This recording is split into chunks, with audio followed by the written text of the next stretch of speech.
say a couple of comments regarding the process. Apparently, this piece of legislation arrived at my doorstep around 4 or 4:30 this afternoon. However, I was not yet home at that hour before I came here. So until I actually came here, I wasn't aware of this tonight. So that's a problem for me, and it's a problem in part because I, as a legislator, received this apparently at my house, which is nice.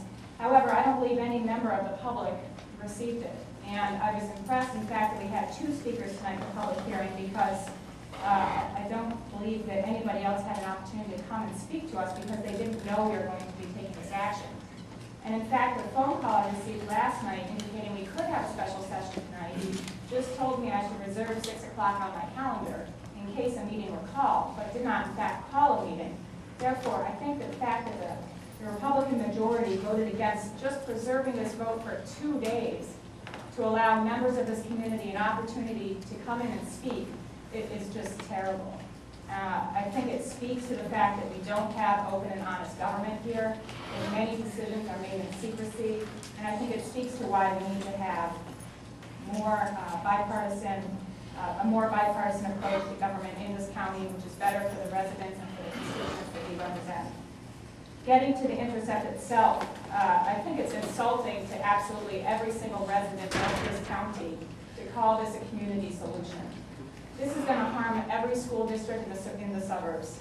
Every single child that goes to school is going to be affected by this piece of legislation negatively.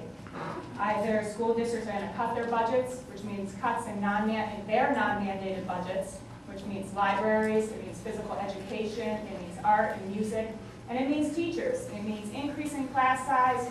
It means doing everything that we know is bad for education. This is a terrible way to proceed. No one can stand up and say that this is a community solution and truly believe that we're not harming the children of this county. Secondly, I think it's an incredibly pessimistic outlook in terms of this county. I spoke to this before. This opting into this Intercept, which is permanent, assumes that we will never have positive economic growth again in Monroe County.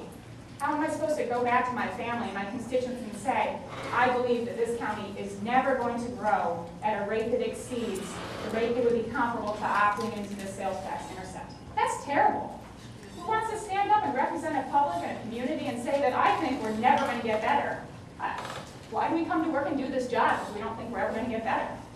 I just think that this is totally irresponsible. The process for implementing it is horrible. It neglects public comment, public input, the opinions of all the school districts, of the towns, of the villages, of the community, of the citizens and residents that we represent. And I'm going to vote against it, and I encourage my colleagues to do the same.